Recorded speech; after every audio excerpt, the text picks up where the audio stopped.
All right, everyone, let's get started. So I'm going to quickly go through quiz 5, just make sure everything is on there was clear.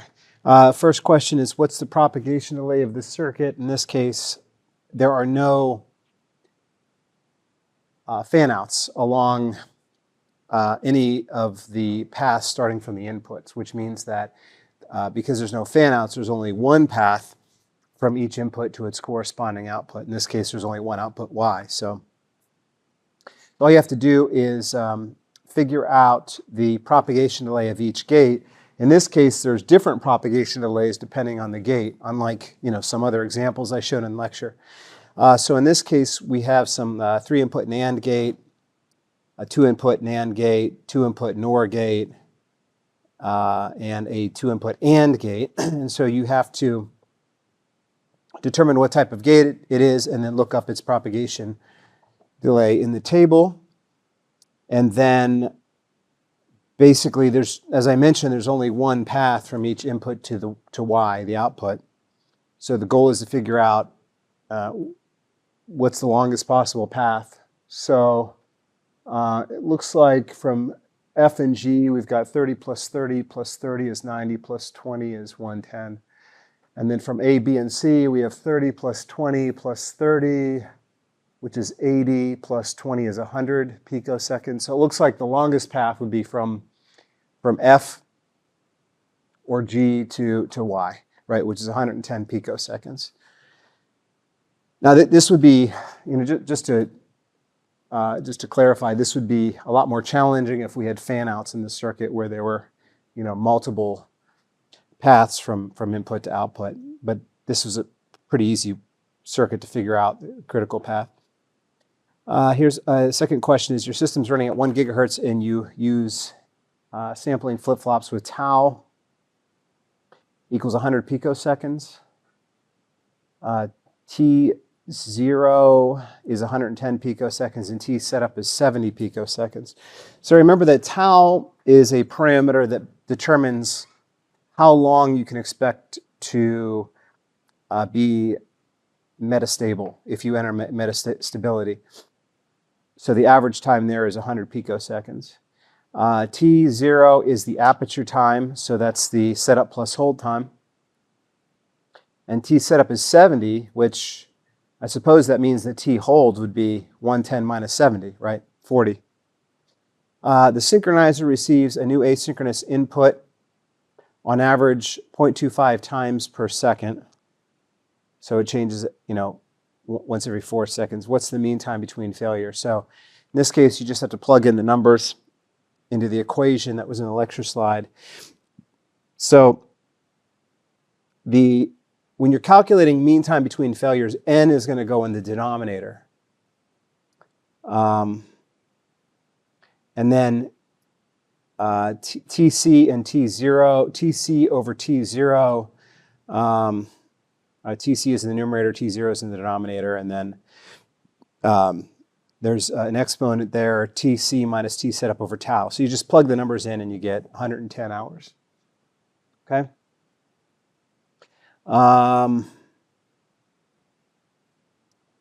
So just be aware here that there's a difference between mean time between failure and probability of failure, right? Question 3 gives you the contamination and propagation delay, excuse me, of the flip-flops.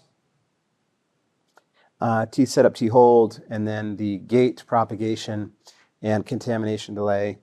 Clock is at 4 gigahertz. How much clock skew can this circuit tolerate? Let's see. Remember that the constraint here is the T sub C is the clock period. Has to be greater than or equal to pretty much the delay, right? The maximum delay, which is the propagation of flip-flop, propagation of gates, T setup, which is your margin, right?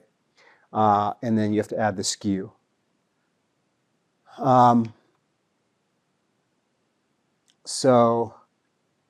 terms of the setup time, you plug those in, and So it's so t, you want to isolate t skew, so you're going to subtract all the propagation delays here from the left-hand side from the clock period, right?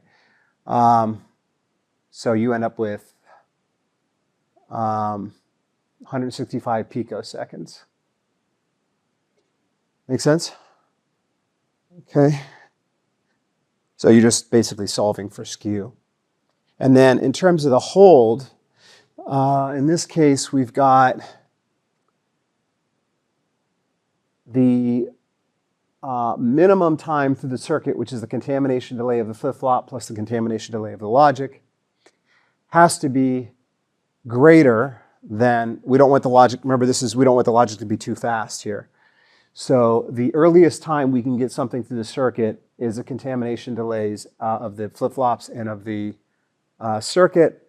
That has to be greater than the hold time.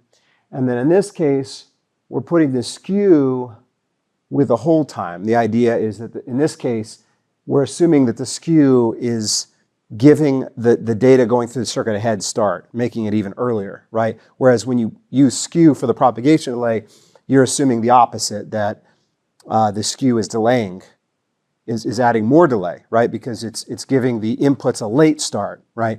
So when you use skew with regard to hold time, it's assuming that the skew is giving you an early start. And so that's why the skew is on this side of the inequality. It's added to the hold time. So again, you just plug everything in, and you find out in this case that the skew, the skew has to be less than 0 picoseconds, which is impossible, right? So that's a problem. But you can solve that problem by adding buffers, additional gates to lengthen the delay through the circuit. And again, the CAD tool is generally going to do that for you. And then this one is shows an adder circuit. So the challenge here is, instead of showing this circuit as gates, this is kind of a little bit higher level of abstraction where we have blocks in here, these adder blocks, as opposed to gates. And so the delay calculation is a little harder because you've got more inputs, right? So you've got delays from C in to C out. C in is carry in, C out is carry out. And then there's a delay from C in to S. And then from A and B to C out, and from A and B to S.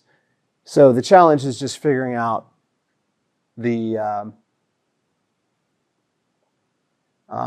propagation and contamination delay here in this circuit, which is a little bit more complex.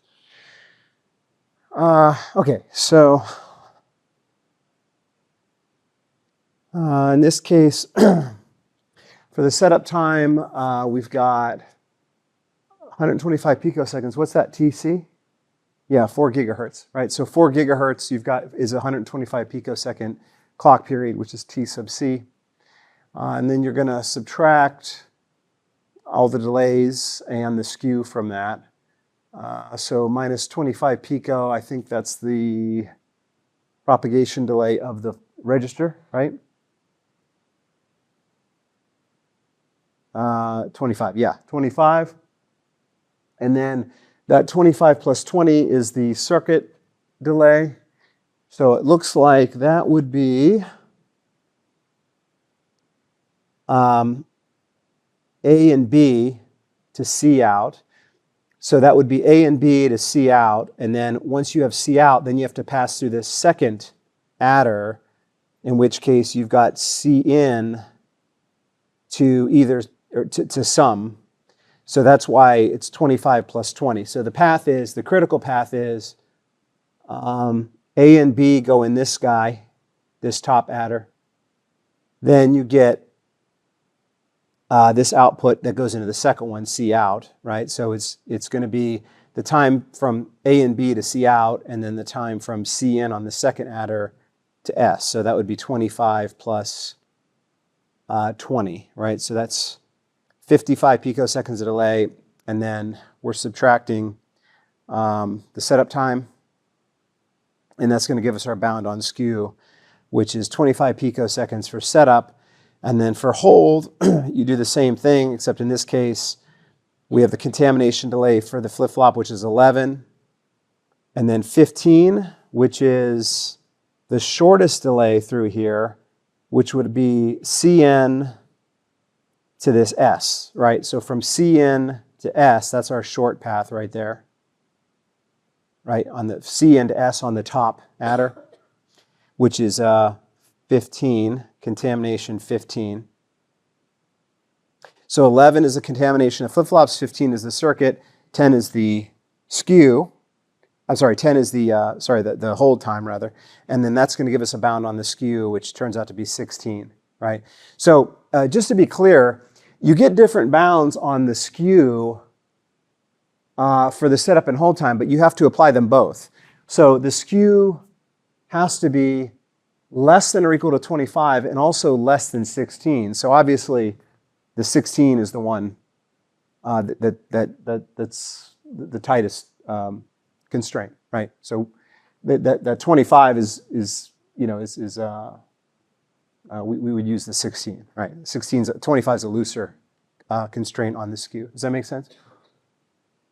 Now again, that 16 could be, possibly we could do something about this one by adding extra delay, right? Because it's a hold time constraint on the skew.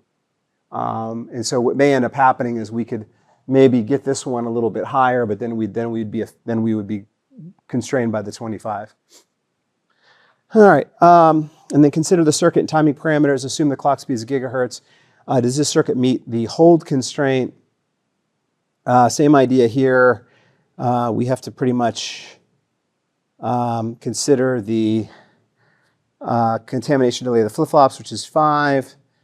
Contamination delay of the circuit, which is going to be basically just 2 gate delays here. So 2 input and contamination is 25 plus 3 input or is 30. So this is 55. So we're basically 60, right? So the fastest we can get something through here is 60. And then we have the skew is 10. So that 60 is going to be 50, right? The skew could possibly make us 10 picoseconds faster. So yeah, 50. Okay. All right. Any questions? All right. Okay. So next topic is digital building blocks. So ignore that. Sorry. First slide. The slides on the Blackboard don't have that first slide about the final exam. That no longer applies.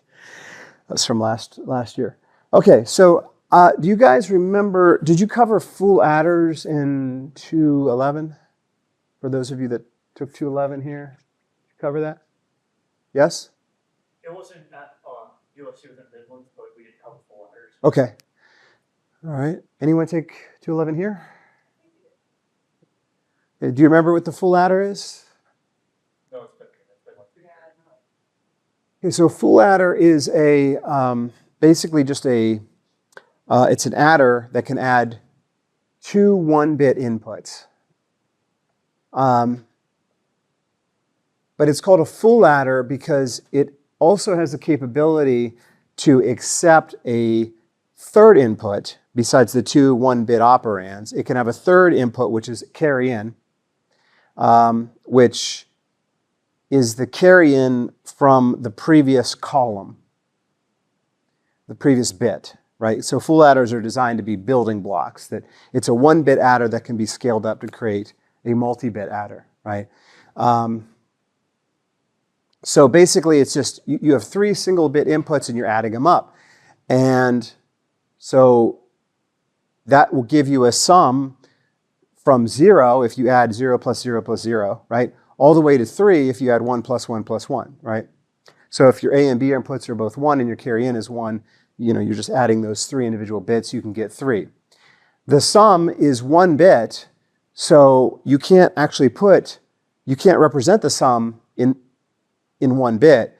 So if you have a multi-bit sum, then the least significant bit of that sum becomes the sum, and the most significant bit becomes the carry out, right? So if you look at the truth table, you're basically just adding these numbers on the inputs, and then the output, if you look at the carry out as the most significant bit, and the sum is the least significant bit, then you can consider the two of these together as basically a 2-bit sum, right?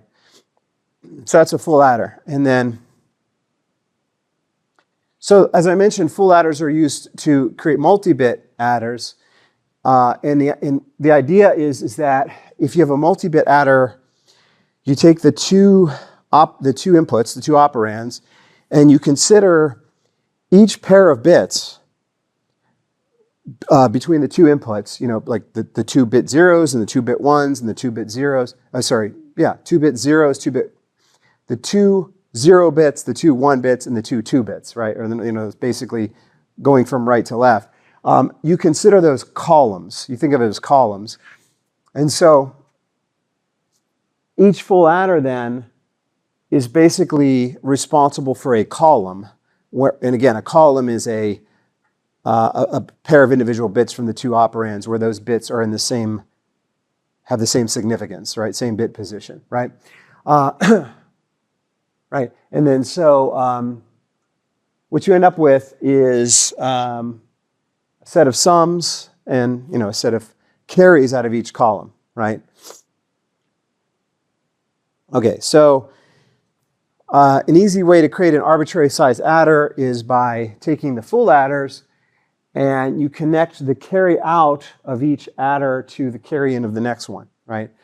And then generally you'll also have a top level carry in, which typically is 0 if you're adding, but this carry in will be a 1 if you subtract. I'm going to talk more about that in a minute. But there's this top level carry in that's essentially you know, a variable. Yeah, so then, yeah, that's a ripple carry. It's pretty easy. You just take a bunch of full adders and you essentially connect them in series. The problem with ripple carry adders is that the critical path is going to start with either the A, it's going to start with the A, B, or carry in from the rightmost column, right? So your critical path is going to start with, well, it's going to start with one of these 3 inputs, right? But then, that's the start of the critical path. And then the end of the critical path is going to be either S31 or C out from the most significant columns. Because, you know, basically, the worst case path here is starts from here and it has to ripple all the way out like this, right? So in terms of gate delays, or in terms of calculating this, if you know the time, the critical path or the long path through a single full adder, then the time through the whole ripple carry adder is simply n times the time for a full adder. So if the time for a full adder is T sub FA, then a 32-bit ripple carry adder would just be 32 times that, right? Okay, so might be too slow, right? Now the idea is that ripple carry adders are area efficient, but they're slow. The time it takes to get a result. If you're trying to do an add in one cycle, then you know your clock cycle time may be limited by the propagation delay of the adder, right? So another approach is called a carry-lookahead adder, and the idea is that you can, in addition to generating the sum and the carry out for each column, you can also generate these 2 variables called propagate and generate, which are also, just like the sum and the carry out, the generate and the propagate are functions only of A and B, you know, the 2 inputs, right? The 2 inputs coming in. And what they generate is when you have a column that has 2 1s, because that means that you're going to generate a carry out of that column regardless of what the carry into that column was, right? Make sense? So like think of it like, you know, if you have two ones, like for example, this column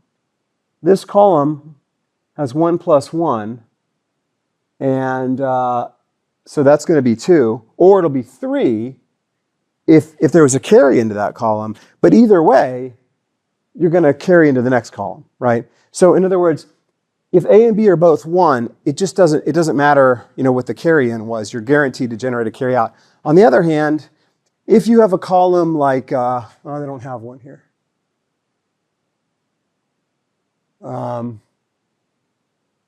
Yeah, too bad. If you had a column with a 1 and a 0 for the two inputs, then that column will only generate a carry into the next column if its carry in was 1. In other words, it will propagate a carry in to the next column, right?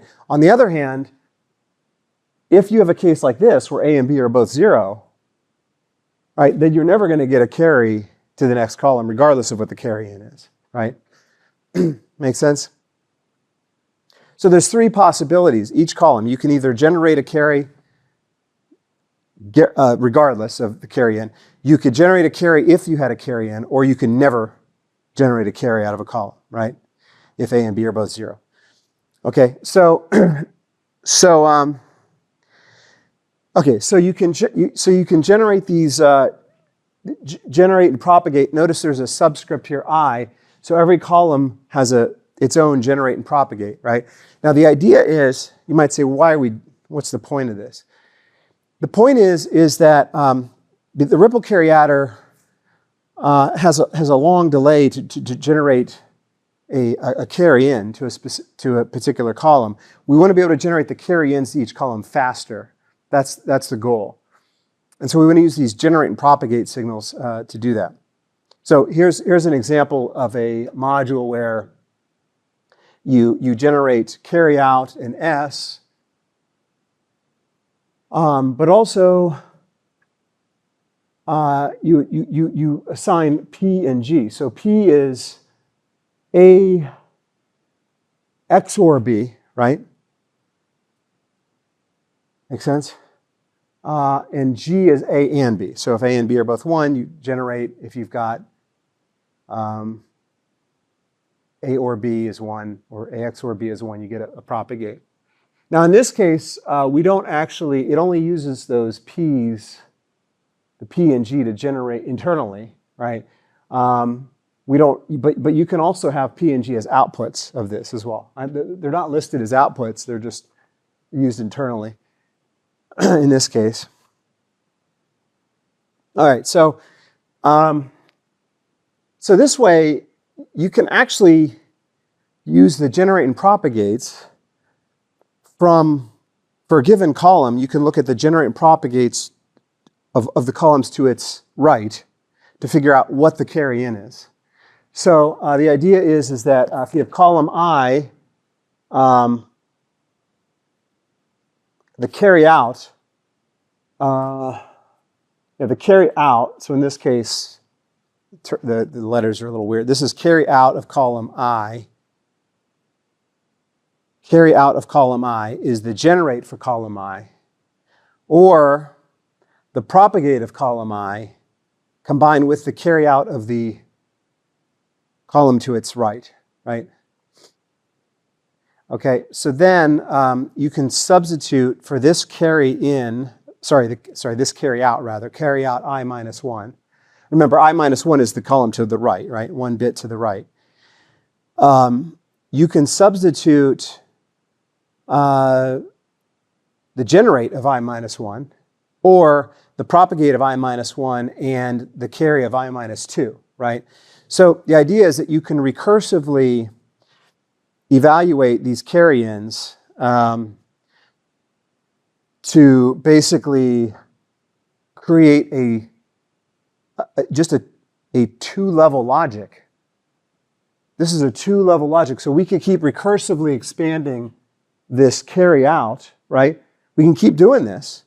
And what you end up with here is a circuit that only goes through 2 gate delays, right? Right, because this is a bunch of ands, right, fed into an OR, right? So this is like 2 gate delays, right? It's kind of cool, right? Except the problem with this is that it scales up pretty poorly, right? Because what ends up happening is if you do this, you run into a problem because you end up having to have an AND gate that has, well, like say a 32-bit adder, right? You'd end up with an AND gate here with 32 inputs. And you'd end up with an OR gate here with 32 inputs, right? Which isn't practical because in reality, there is no 32 input AND gate. Because you guys know, right, FPGAs their gates are built from LUTs, right? And there's a limit on how many inputs you can have on a LUT. On the FPGAs we use I think it's six inputs. If you need more than 6 inputs, you can do it, but then you end up having to use multiple LUTs, and then you end up with delays, right? Extra delays, right? You end up having multiple LUTs that are chained together sequentially. So Boolean logic-wise, this looks great because this is 2 gate delays. But in practice, it's no good because the gates are giant, right? They're too big, right? And by the way, even on an ASIC, generally ASICs don't have more than 4 or 5 input gates either, right? Because you end up with really ugly gates, right? Lots of transistors. And so standard cell libraries for CMOSs typically won't have high fan-in gates either. Okay, so this is not practical to build a carry-lookahead adder this way. But you can still do it using a trick. You can apply hierarchy. So one way you can do it is you can define generate and propagate in terms of a block of columns, in terms of a set of columns. So you have to first generate the propagate and generate bits from each individual column, right? But then you can combine those together to figure out if a block of consecutive columns would generate or propagate, okay? So in this case, the notation is G, you notice it says G3:0. This is treating columns 3 down to 0 as like one block, right? And so this generate and this propagate is in terms of whether that whole block will generate a carry out, or if I have a carry into the block, if it will propagate out the block. Make sense? Okay, so again, the subscripts are important. It's G3:0, P3:. You still have to generate the individual propagate and generates, but you combine them together. And the way you do it is the way it's shown there. So G3:0 is the generate 3. So if the most significant bit in the block generates, then the whole block generates, right? So that's why you have G3. Or if there's a propagate on bit 3, and you have a carry into bit 3, or a carry out of bit 2, and the carry out of bit 2 is the generate bit 2, or the propagate of bit 2, and the generate of bit 1, or the propagate of bit 1 and the generate bit 0, right? So in other words, and then of course that's the generate for the block, and the propagate for the block is true if all the propagates, if all 4 propagates are true. You propagate through the block. So again, this is a way that you can take individual generate and propagates and generate block generate and propagates. Now you might say, well, why do we care about that? Because what you can do, for example, is you could create 4-bit blocks. So you can take an adder and you can divide it into, say, 4-bit blocks or 8-bit blocks. Each block will generate a block, generate and propagate.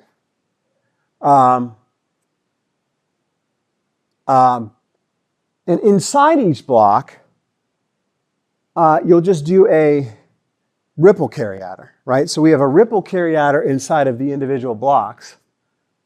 Okay, and then you have a ripple carry inside there, and then there's the carry in, the top level carry in. All right, and so if we want to generate that carry out of the first block,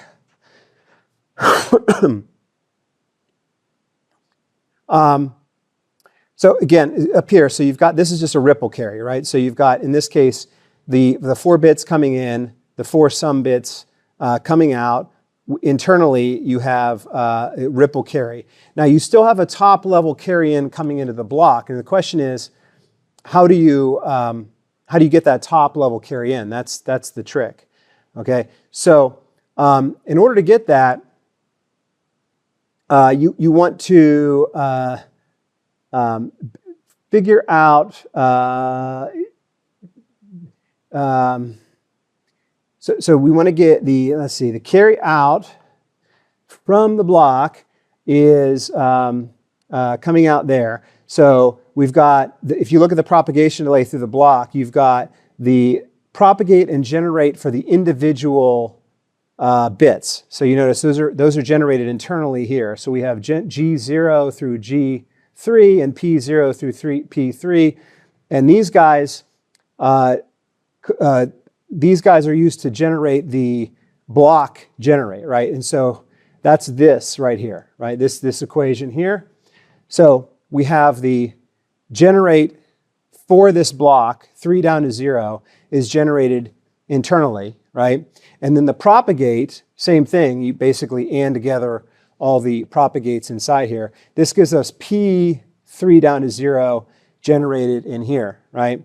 And so now the question is, what we need is the carry in into that block combined with the generate for the block and the propagate for the block can give us the carry out of that block, right? Now the trick is here that this is kind of neat. These guys, G0 through G3, P0 through P3, right? As well as the block generate and propagate, which is G3 down to 0 and P3 down to 0. All of these signals can be generated in parallel in each block. The only signal that has to pass through the blocks is the carry in, right? But the carry in only has to go through, it basically only has to go through these 2 gates when combined with the local propagate and generate. In other words, what's happening here is that the full adders, or the individual generate and propagates, the block generate and propagates, in each one of the blocks goes through in parallel.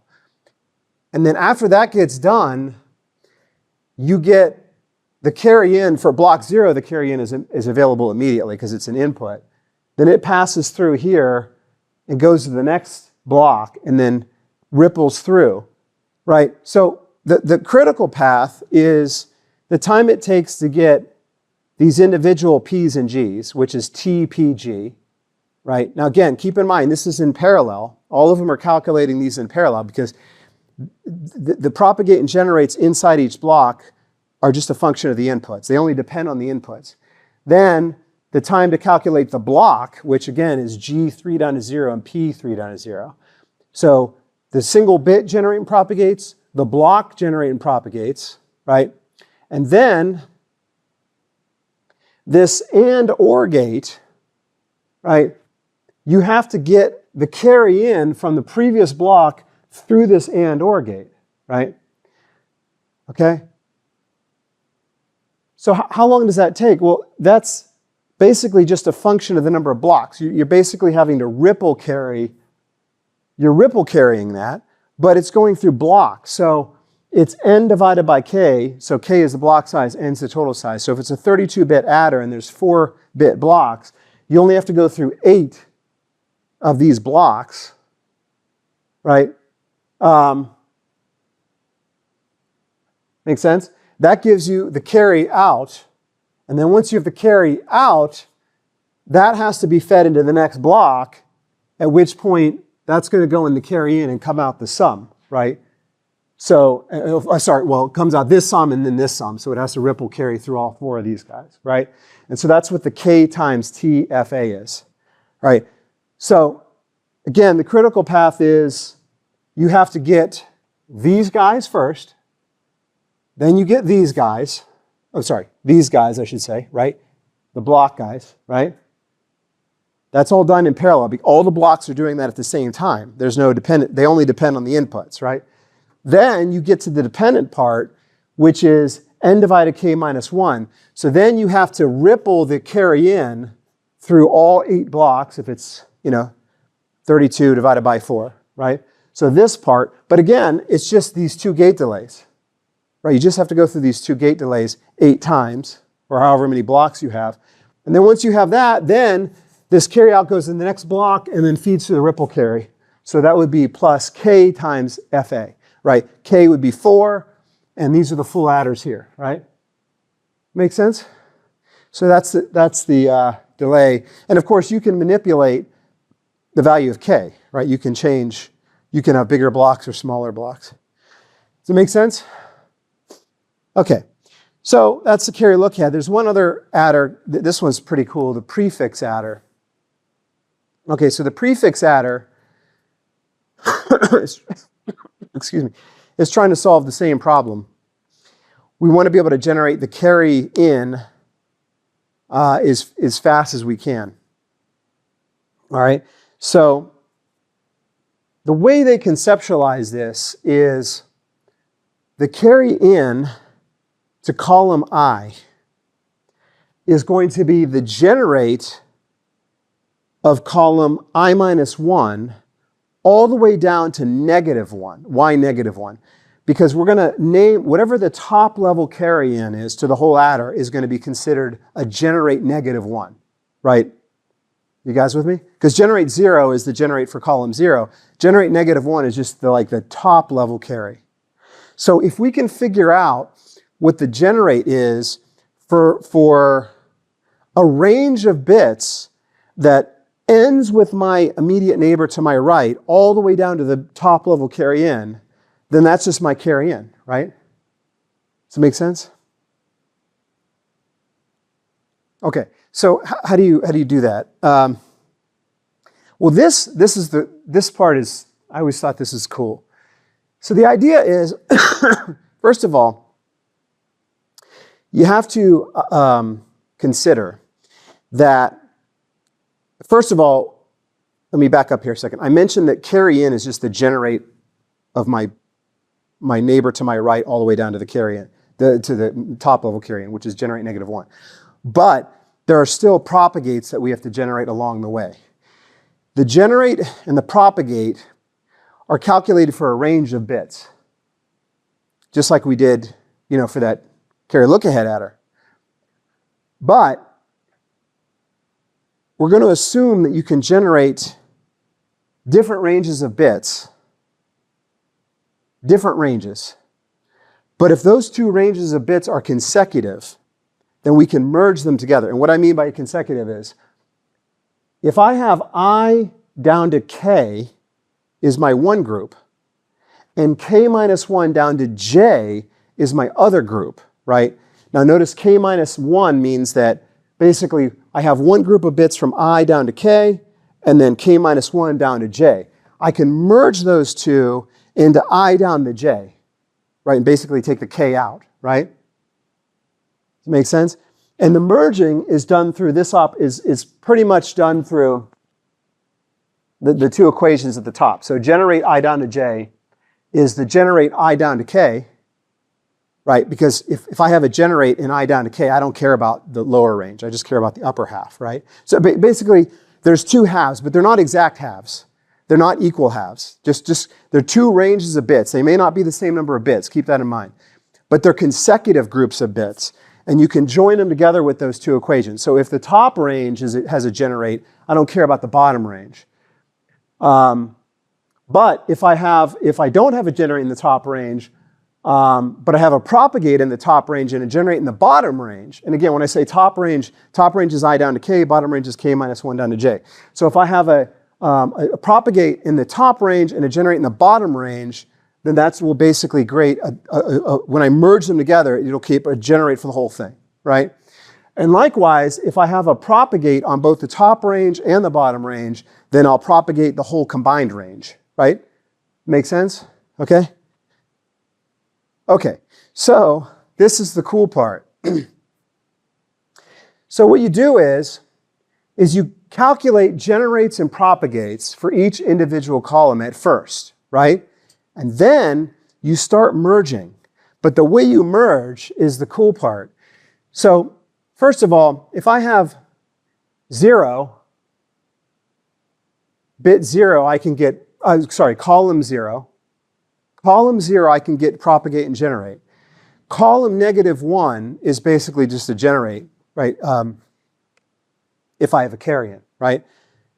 So I can merge these two into a generate propagate from column 0 to -1. Likewise, I can do it with column 2 and column 1, right? So column 2 and column 1 are two adjacent consecutive ranges that can be merged into one, right? So that gives me propagate and generate 2 down to 1, right? Okay, now I can then take 2 down to 1 and 0 down to -1 and merge those guys together into 2 down to -1, right? Now that makes sense, right? Because you have single bits, you create double bits, you create 4 bits, you create 8 bits. That's easy, right? But this is the other cool part. Check this out. Not only that, but I can take the original 1, just 1, and I can combine that with 0 down to -1. So what am I doing there? I'm taking a single column and I'm going to combine it with a double column, right? That'll give me 3 columns. Now you might say 3? Why would you care about 3? I thought everything's power of 2 is here. No, because if you have 3 columns, 1 down to -1, right? Then I can immediately generate the carry-in into column 2. Because I already know if I already have the range 1 down to -1 covered. That way, immediately, I can already generate the carry-in into column 2, right? Well, how? Because I went from 1 bit plus 2 bits to get 3 bits, right? I needed a 3-bit range, right? So on the other hand, check this out. I've got 10 down to 9 here. I can combine this with 8 down to 7 to get 10 down to 7. Or I can take, this one's really weird. This is 11, single bit, 11, but I'm going to combine it with 10 down to 7. So I'm going to take a 1-bit and a 4-bit and get a 5-bit, right? But the 5-bit, it's not just any 5 bits, it's 11 down to 7, right? Now, why do I care about that? Because then I can combine that with 6 down to -1. You see that? So 10 down to 7 here gets combined with 6 down to -1, right? So basically what you're doing is you're building up groups of 2. Then from groups of 2, you can combine those to get groups of 4, but you can always also get groups of 3, right? Because you can combine a group of 2 with a group of 1. Or you can combine a group of 3 with a group of 2 and get a group of 5, right? Or you could do something really wacky, like in this case, 10 down to 7 is a group of 4, but I'm combining this with a group of 8, right? This is, see, 10 down to 7 is a group of 4 bits, but I'm combining it with a group of 8 bits to get a 12-bit range. You see what I mean? So you're doing all these like combinations. You're iteratively creating these propagate and generate groups, and you're combining them together in ways where eventually you can calculate the generate for all the individual output bits by simply having output column number down to -0. No, I'm sorry, down to -1, right? You guys with me? So that's the prefix adder. Now you'll notice this is a 16-bit adder here, and you have to go through 4, at most, 4 of these combos, right? You got to go through 4 combos. You have to combine groups up to 4 times, right?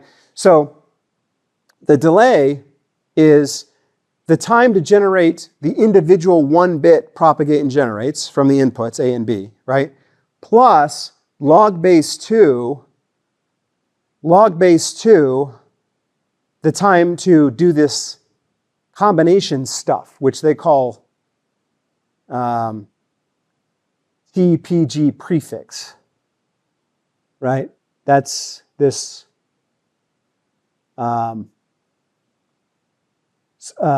that's the black box here, right? What's the black box is the combo, right? Combining 2 ranges to get a bigger range, right? Combining 2 consecutive ranges, not necessarily of the same number of bits, to get a combined range.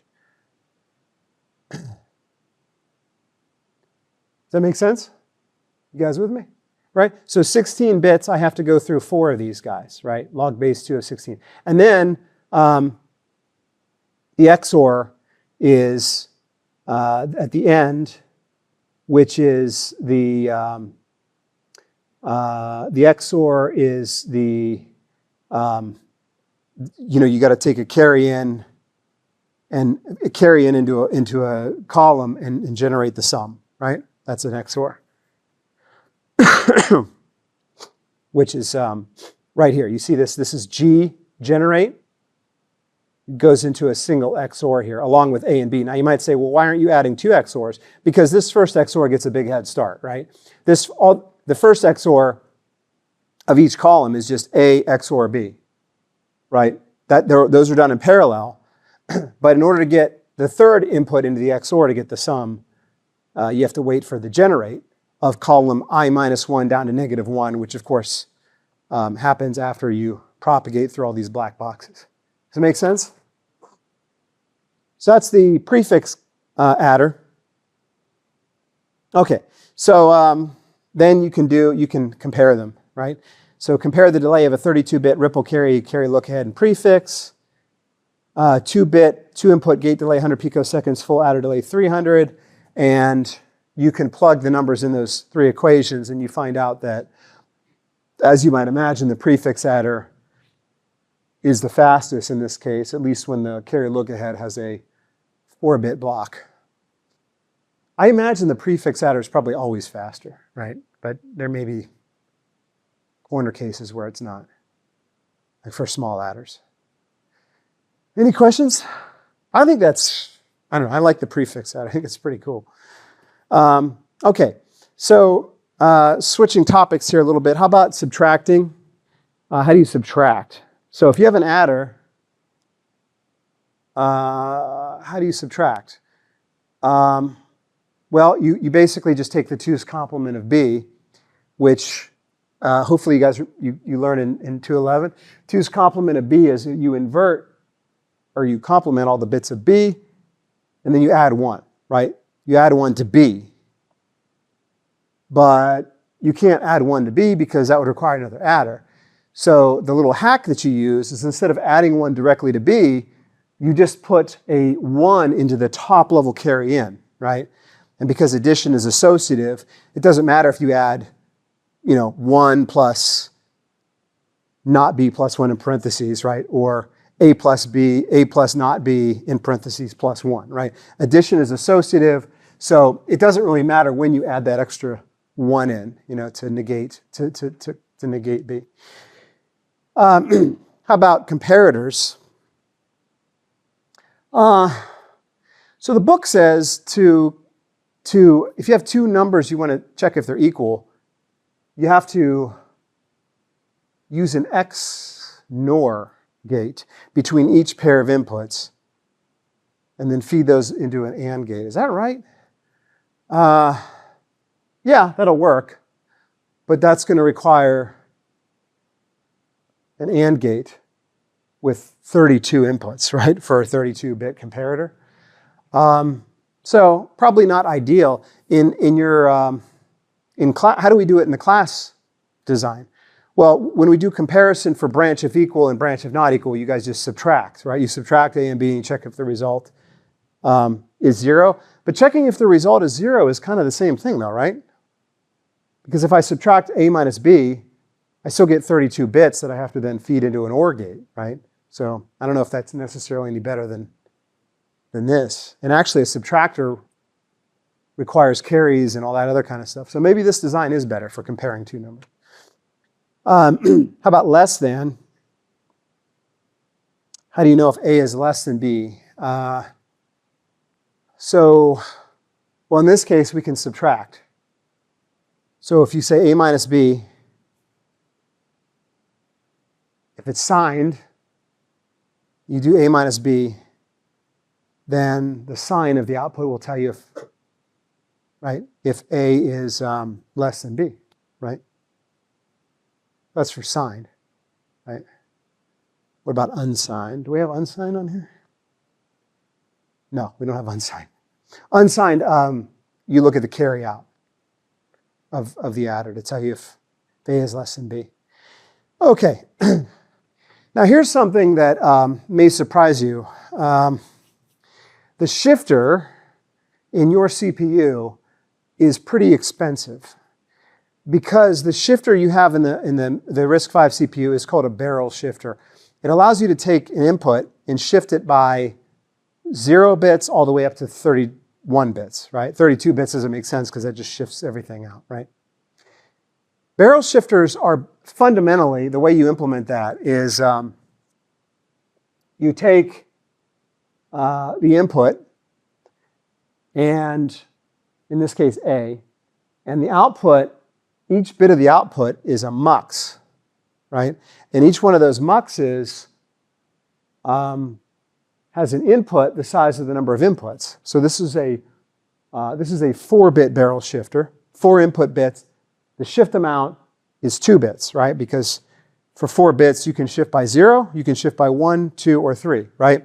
So the way this works is that the shift amount goes into the select for the muxes, and then the corresponding input to each mux is essentially the shifted value that you establish through wiring, right?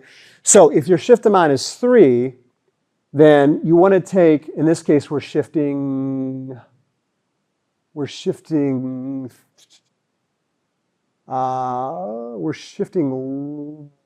right? Because A bit 3 is the most significant bit of A. If the shift amount is 3, 1, 1, then you'll see that Y0 is going to get A3, right? So in other words, A3 will go from the most significant bit to the least significant bit, shifted right, because it's going to go through this input and come out Y0, right? Now notice that this Y0, Y3, let's start with Y3. If you look at the Y3, 3 of the inputs to that mux are hard-coded to 0. You see these inputs here? They're connected to ground. This is a ground symbol, which means that unless your shift amount is 0, your Y3 is going to be 0, right? Why? Because you're shifting into Y3, right? So if you shift by even 1 bit, you're going to get a 0 into Y3. That's on the left-hand side because you're shifting right, right? If you shift by 2 bits, then you'll get a 0 on Y3 and a 0 on Y2. You can see Y2 has 2 inputs that are tied to 0, right? The only mux here that has no inputs tied to 0 is Y0. So no matter how many bits you shift to the right, you'll always have something on Y0, right? Does that make sense? Okay, so what's the problem with this? Well, the problem is that this design scales quadratically, right? Because as you add bits, you add inputs to the muxes, right?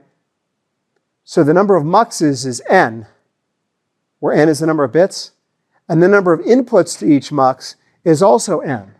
So the total cost is n squared, right? The total hardware cost is n squared. So these barrel shifters are expensive, and they get expensive really fast as you increase your word size that you shift. On the other hand, you could do something called a shift register, which is much simpler. A shift register is when you take flip-flops and you connect them in series. And then when you clock these flip-flops, every cycle you just move the data down by 1 bit to the right. Make sense? Now you might say, wait a minute, hold on. You can't connect the output of a flip-flop to the input. That would violate the hold constraint. Well, yeah, that's technically true, yes. But you assume that the CAD tools put enough buffers between these where that hold constraint is okay, right? Remember, the CAD tool does that. So in Verilog, you can do this. And it shouldn't violate the hold constraint, right? So basically, you just say, you put bits in, you shift 1 bit in, and they shift through. Now, this is basically serial in and serial out, right? You can also very easily add just a 2-to-1 mux to the input of each flip-flop, and you can then have an option where you can load the shift register in parallel, so you can initialize it through these muxes. So you can see D0 through Dn-1, is the input. This initializes them, and then once you initialize the shift register, then every cycle you can shift by 1 bit. This is very cheap, but it takes n cycles to perform an n-bit shift, whereas a barrel shifter, you can perform an n-bit shift in 1 cycle, right? But there's a huge difference in cost between these two. Okay, then we talked about, I think you guys probably know this, right? But you can use shifters as multipliers and dividers, right? So if you shift to the left, you're multiplying by 2 to the nth power, where n is the shift amount. If you shift to the right, you're dividing by 2 to the nth power, where n is the shift amount. If you shift to the right to divide, obviously you're rounding down because bits that get shifted off are lost. So you're rounding down, right, when you use a divider to shift, right? So how do you multiply by something that's not a power of 2? Okay, so for this, basically just use the grade school method. You have a multiplicand and a multiplier, which are the 2 inputs into a multiplier. They can be swapped because multiplication is commutative, right? But usually, you establish one of the inputs is the multiplicand and one's the multiplier. So the multiplicand basically is shifted by the amount defined as where the 1 bits in the multiplier are, right? So basically, in this case, I'm multiplying 5 times 7, right? 7 has 3 1 bits. That means I'm going to add 3 shifted copies of the multiplicand. Shifted 0, shifted 1, shifted 2. Add all those together and you've multiplied by 7, right? But the problem with that is, as you can see, we got kind of an issue here because I'm having to add, basically I need, if it's an n-bit multiplier, I got to have n adders, right? Or n-1 technically, because the first adder will take care of the first 2 inputs, right? But then the second adder will add to the sum of those, and the third adder will add to the sum. So I need n-1 adders, right? So that means that multipliers are basically n times more expensive than an adder, right? Which kind of stinks. Here's one way you can build one, though, at the gate level. So keep in mind that there's different ways to design a multiplier. If you're trying to multiply in 1 cycle, right, then you basically, your hardware cost is going to be the same regardless of what the multiplier value is. In other words, what I mean by that is if you have zeros in your multiplier, you end up having to add 0 to the partial sums, right? So you end up having to invest in an adder that's just adding zeros for every bit position in the multiplier that happens to be 0, right? And so basically, that's what these AND gates are. So you've got a bunch of adders. These are all single bit adders. These are full adders. And you'll notice that they're set up as a ripple carry, right? These are ripple carry full adders. You can see the carries are horizontal, right? But then you have these AND gates, and the AND gates are only on the AND gates are only on the left input, right? Because the left input into each one of these adders is the multiplicand, the shifted version of the multiplicand, but ANDed with the corresponding bit in the multiplier. You see? And the right input into each the right input is just the partial sum from the previous layer, right? So yeah, so this is one way you can construct a multiplier with a bunch of full adders. All right, so how about division? How does division work? Well, again, it uses the grade school, basically the long division algorithm that you learn in grade school. However, there's a trick here. So if I'm doing, okay, so first of all, the terminology here is the numerator, which is the value you're dividing into, is called the dividend. So the dividend is the number you're dividing into. The denominator, the number you're dividing by, is the divisor. So you have the divisor into the dividend, right?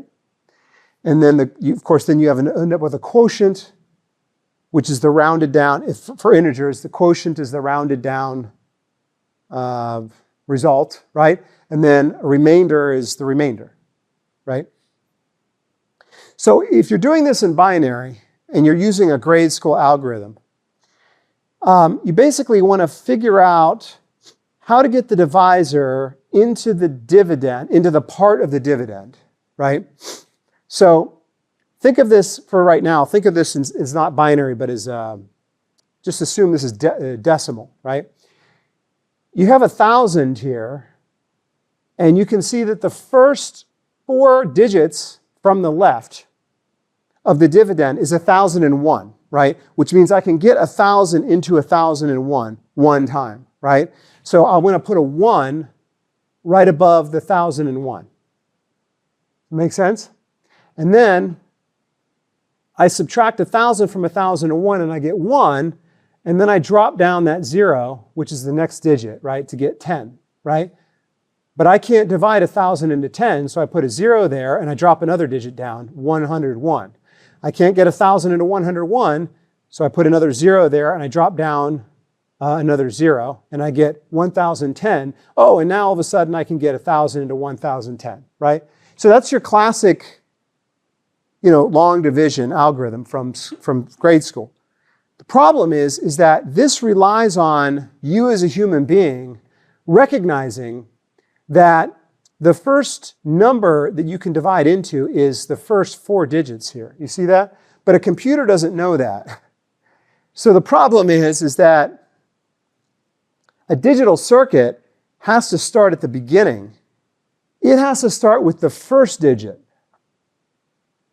right? The first digit of the dividend is just a 1, right? And it needs to check to see if I could put 1,000 into 1, which answer is no, because 1,000 is greater than 1. But in order for the computer to know that, it has to actually try to subtract 1 minus 1,000 to get a negative number, and then realize, oh, that was a bad move. So I have to redo. I have to undo that. I have to revert, right?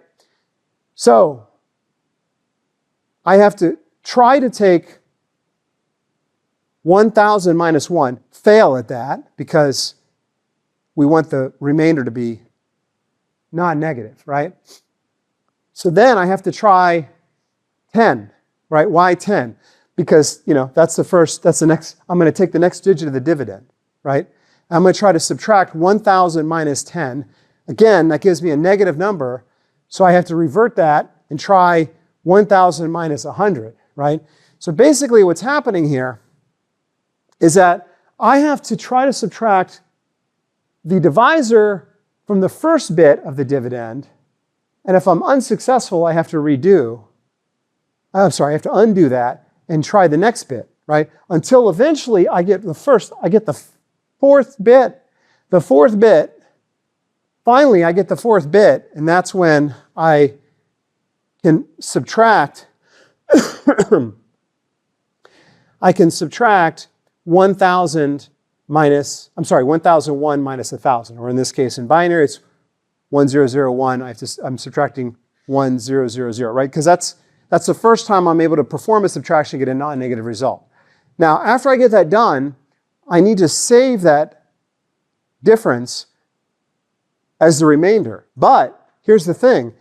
What ends up happening is instead of storing the remainder underneath like we do in grade school, you actually replace the part of the dividend, you replace it with the remainder. You see that? So what happened is, notice here I have 1,001. Now I have 0001, right? Because that 0001 was the remainder from that subtraction, but it gets back substituted into part of the dividend, right? Make sense? So then you just keep repeating this. And eventually, what you end up with is if you put a 1 in the quotient for every successful subtraction that yields a non-negative result, or a 0 if it doesn't, you end up building up your quotient. And eventually, whatever was in the original dividend will be finally replaced at the end with the remainder, right? So originally, 0, 1, 2, 3, 4. So that's 64, that was 74. So I was dividing 8 into 74. Or 74 divided by 8, right? 74 divided by 8 is 9, right? With a remainder of 2, right? So what does this mean? This means that dividers are awful because not only are they expensive, but they are fundamentally slow.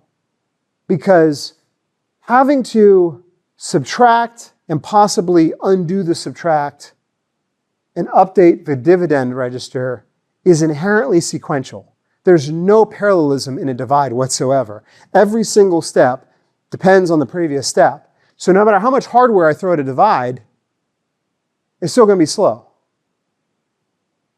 right?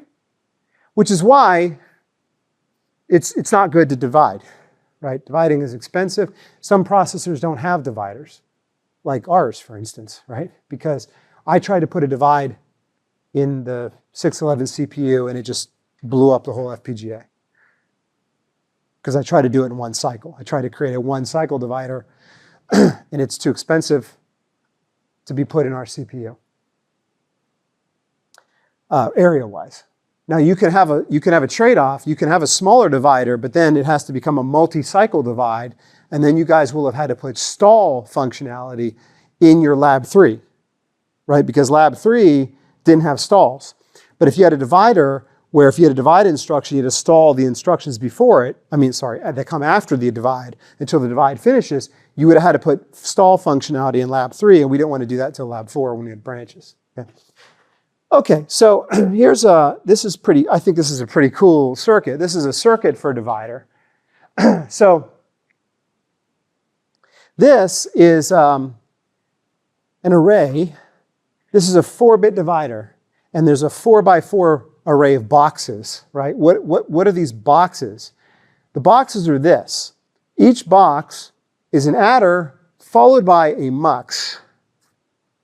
Okay, the mux basically allows you to choose between the output of the add and whatever came in as an input, R. In other words, the bypass, right? So what this mux allows you to do is either commit your subtraction or instantly undo the subtraction by bypassing the result of the subtractor, right? And just spitting whatever the result was out, right? So what happens is what you're doing here is you're taking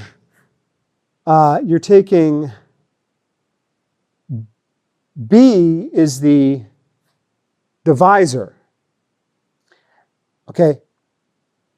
And A is the dividend. So you're going A over B, A divided by B, okay? And B, because B is the divisor, that's the thing we're subtracting from the dividend all the time, right? So notice that B is inverted, right? This is not B3, not B2, not B1, not B0. So we're taking the ones complement of B, and then the carry in, you see there's a carry in here? So these 4 boxes, by the way, this is these are all 1-bit adders in here, right? So this 1 is a top level carry in, right? So again, by inverting B and putting a carry in, we're basically just subtracting A minus B, right? But check this out. It's not A, it's actually 0, 0, 0, A3. So what you're doing is you're taking A3 and you're essentially shifting it to the right by 3 bits. So the only thing peeking out here is A3. So what you're doing is you're taking A3 shifted all the way. So 0, 0, 0, A3. A3 shifted to the left minus B, right? Okay? So you're doing that in the first stage.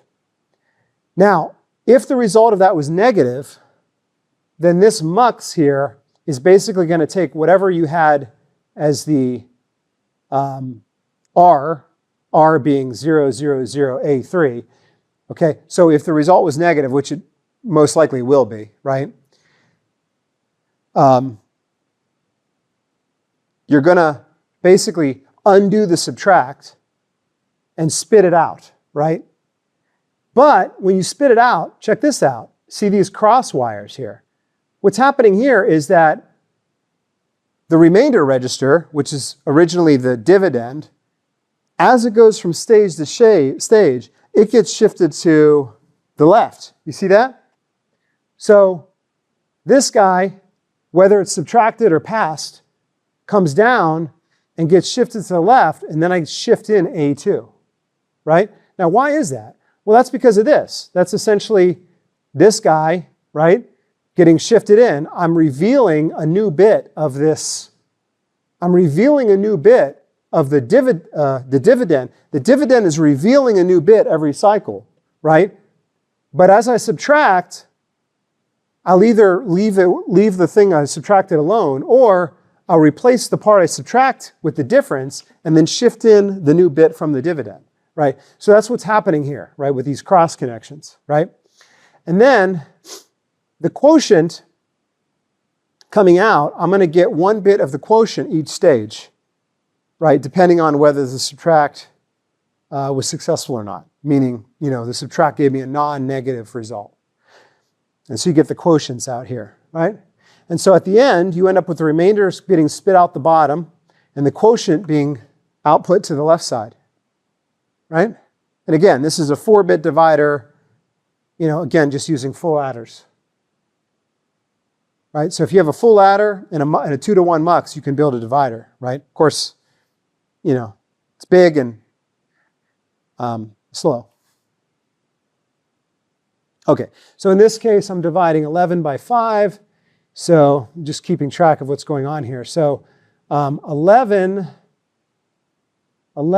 is, so 11 is going to come in as the quotient, which is the remainder register, but not all of 11, just the first bit, 1, right? The most significant bit of 11, which is 1.